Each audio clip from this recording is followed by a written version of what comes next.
The mass shooting in Las Vegas is the deadliest in modern U.S. history, but is it terrorism? While much will hinge on the motives of a white gunman attacking a mostly white country music crowd, that uncomfortable question also hits at some of America's most divisive issues: race, religion, and politics.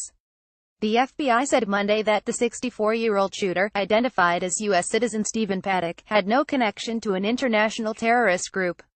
The Islamic State group earlier claimed responsibility, saying Paddock was a recent convert.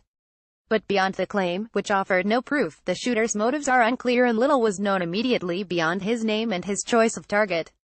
Just because we rush to ascribe motive when the shooter is Muslim doesn't mean we should rush to ascribe motive when the shooter is white, Shadi Hamid, a fellow at the Brookings Institute think tank and author of Islamic Exceptionalism, wrote in a tweet Monday. Paddock, from Mesquite, Nevada, apparently killed himself as police closed in on his hotel room. The lack of known motive so far clouds whether the shooting meets traditional definitions of terrorism. Those generally include having a political, economic, religious or social goal and using violence to convey a message to a broader audience than just the victims. The absence of information leaves many to fall back on a debate that has roiled the United States since even before Timothy McVeigh used a truck bomb against a federal building in Oklahoma City in 1995. McVeigh was convicted not of terrorism, but of using a weapon of mass destruction and of murder for the deaths of 8 federal law enforcement officers who died in the blast, which killed a total of 168 people. At well over 50 dead, Sunday's toll surpassed that of the June 2016 shooting at Orlando's Pulse nightclub, which killed 49 people. The Orlando shooting was carried out by Omar Mateen, a 29-year-old U.S. citizen who claimed allegiance to the Islamic State group and was killed by police.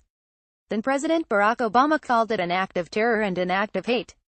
Within hours of the Pulse shooting, then-candidate Donald Trump sent a self-congratulatory tweet for being right on radical Islamic terrorism. On Monday, as president, Trump offered condolences to victims and their families and called the shooting an act of pure evil.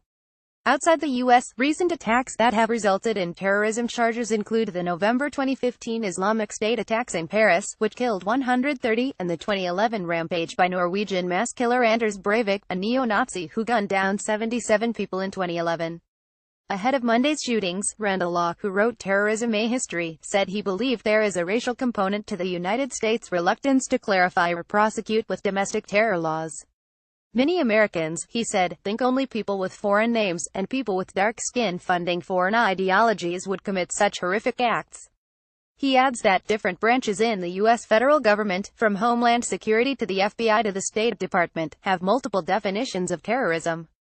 It's a truism that nobody can quite agree on how to define terrorism, he said. Law said there are complex arguments against drawing up a comprehensive definition of domestic terrorism in law. First Amendment concerns arise in legal discussions about making domestic terrorism a crime. Many worry the federal government would criminalize speech, religion or ideology.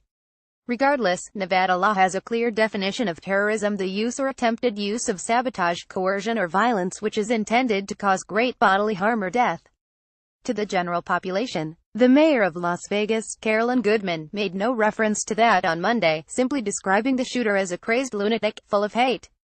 Whether a crime is called terrorism has important practical implications, as Connecticut Rep. Jim Himes, whose state endured the mass killing at Sandy Hook Elementary School in 2012, pointed out. Now we're obsessing over whether the Nevada carnage was terrorism, he wrote in a tweet. If we decide it is, well, mobilize untold resources. If not, nothing.